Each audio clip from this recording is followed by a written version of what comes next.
Hello students, हम लोग chapter पढ़ रहे हैं कोशिका यानी कि सेल। और आज की क्लास में हम लोग केंद्रक के बारे में बात करेंगे, यानी कि ये तीसरा भाग होगा। पहले हमने कोशिका झिल्ली के बारे में पढ़ा था, उसके बाद कोशिका द्रव और उसमें पाए जाने वाले सेल ऑर्गेनल्स के बारे में पढ़ा था, है ना जी।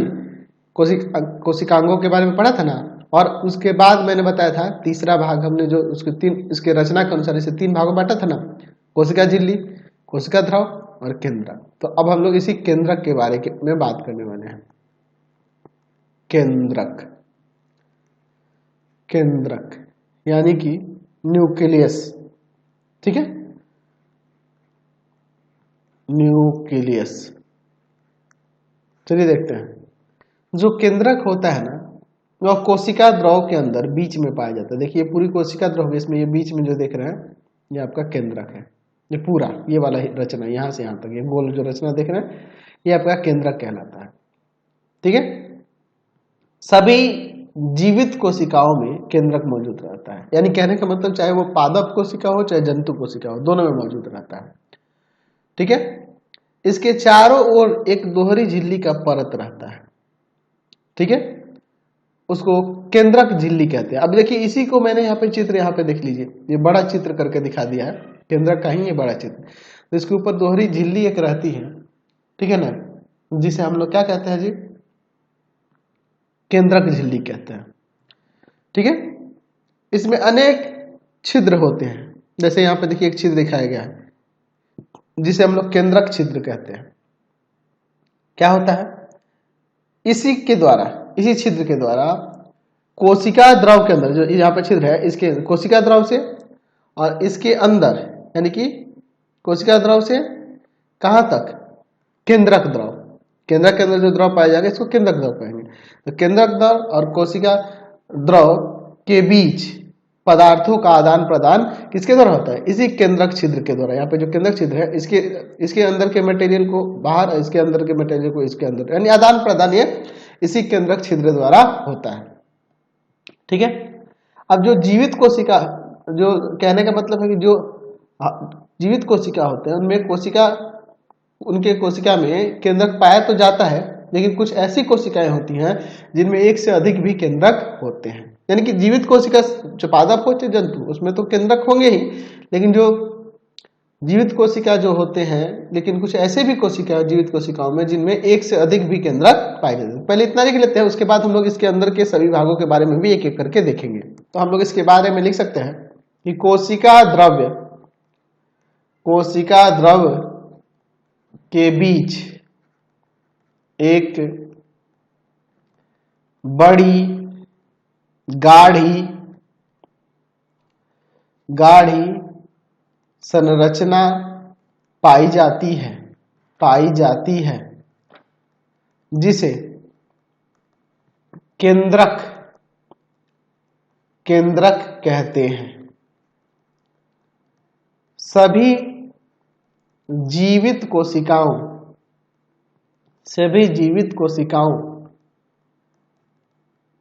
में केंद्रक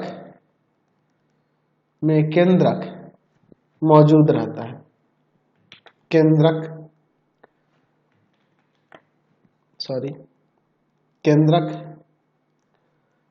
मौजूद रहता है, ठीक है। इसके चारों ओर दोहरे परत की एक झिल्ली रहती है जिसे केंद्रक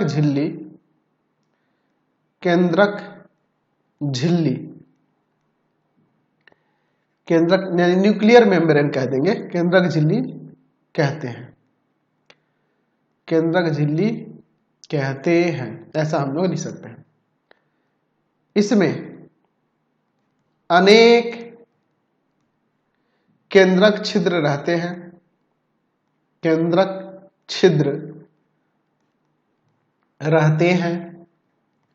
इन छिद्रों के द्वारा इन छिद्रों के द्वारा केंद्रक द्रव्य एवं कोशिका द्रव्य के बीच पदार्थों का आदान प्रदान होता है। अब देखिए यहाँ पे आ गया एक पॉइंट, केंद्रक द्रव। देखिए जो केंद्रक होता है, केंद्रक के अंदर गाढ़ा और अर्ध तरल पदार्थ भरा रहता है, और इसी तरल पदार्थ को हम लोग केंद्रक द्रव कहते हैं। ये अंदर वाला केंद्रक द्रव कहते हैं। केंद्रक द्रव के अंदर देखोगे धागेनुमा ये महीन धागा जिसे रचना है ना जी, जिसे क्या कहते हैं, जिसे कहते हैं क्रोमैटिन जालिका। धागेनुमा जो रचना देख रहे हैं ये क्या कहलाती है, क्रोमैटिन जालिका। ये डीएनए और प्रोटीन के बने होते हैं। डीऑक्सीराइबो न्यूक्लिक एसिड जिसे कहा जाता है डीएनए और प्रोटीन के बने होते हैं। डीएनए क्या करता है, तो डीएनए का काम है कि वंशागत यानी कि एक पीढ़ी से दूसरे पीढ़ी में आनुवांशिक लक्षणों का यानी कि पैतृक लक्षणों का, यानी कि फादर मदर से मिलने वाले, देख रहे हैं ना, किसी बेटा में बाप के बहुत सारे गुण मिल जाते हैं, चेहरा का बनावट, नाक का बनावट, कुछ ना कुछ गुण मिलते हैं, बोलने का तरीका, चलने का तरीका, है ना। तो वो आनुवांशिक गुण वही होता है जो फादर मदर से है ना, पैतृक गुण जिसे कहते हैं। वो एक पीढ़ी से दूसरे पीढ़ी में किसके द्वारा जाते हैं, डीएनए के द्वारा ही जाते हैं। ठीक है। कोशिका विभाजन के समय जो रचना देख रहे हैं क्रोमैटिन जालिका, ये क्या करती है, ये अलग अलग होकर कई छोटी छोटी मोटी मोटी जैसी रचनाएं में बदल जाती है, और वही क्या बन जाता है, गुणसूत्र बन जाता है। क्या बन जाता है, गुणसूत्र, जिसे क्रोमोसोम कहते हैं। गुणसूत्र जिसे क्रोमोसोम कहते हैं। ठीक है। और इस गुणसूत्र के बारे में ये क्या होते हैं, किस तरह के होते हैं, इसके बारे में हम लोग अगले वीडियो में देखेंगे, इसके बारे में डिटेल में पढ़ेंगे भी। ठीक है। ठीक है।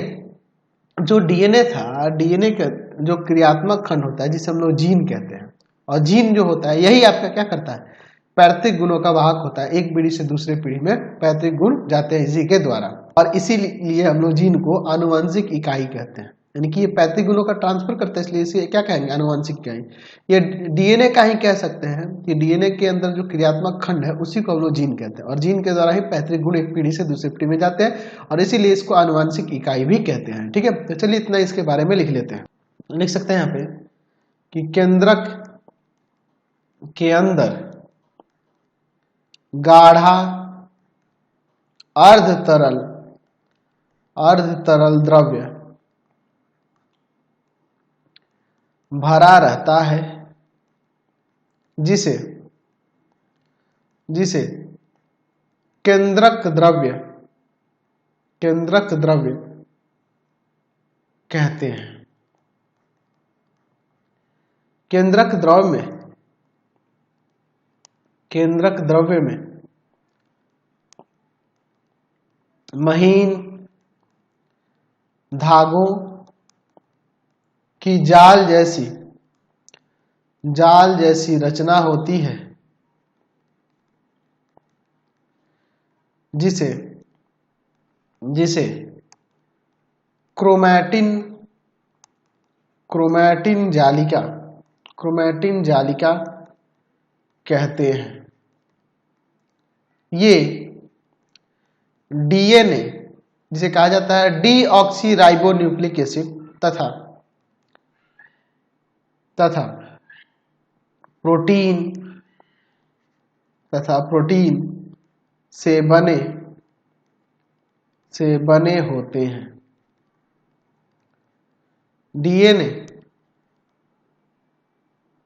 डीएनए लिख सकते हैं, डीएनए के क्रियात्मक खंड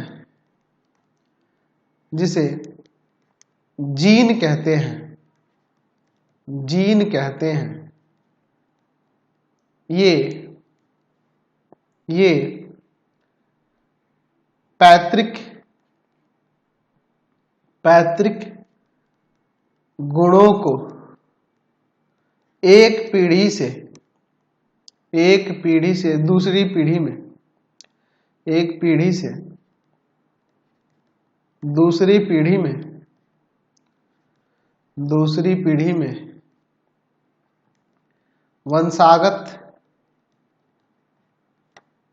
वंशागत क्या करते हैं, ले जाते हैं। इसलिए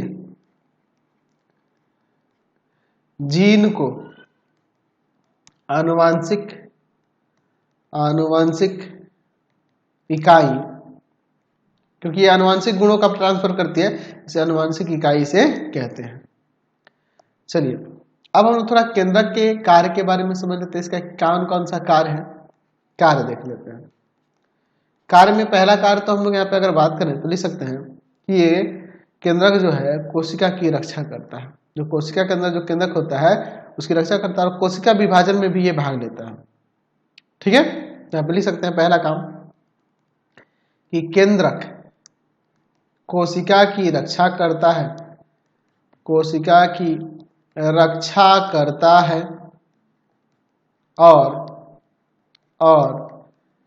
कोशिका विभाजन में भाग लेता है, कोशिका विभाजन में भाग लेता है।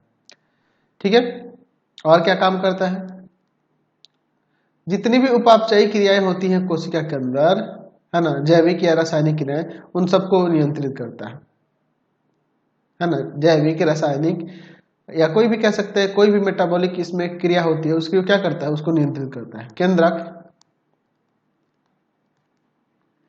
यानी कि जैसे इसके अंदर भोजन जो देखे थे ना जी, ऑक्सीजन के माइटोकॉन्ड्रिया के अंदर ऊर्जा संचित होती है, ये सारा काम जो कौन करता है, एक केंद्रक ही सारा कंट्रोल करता है। केंद्रक कोशिका के भीतर संपन्न होने वाली सभी उपापचयी तथा रासायनिक क्रियाओं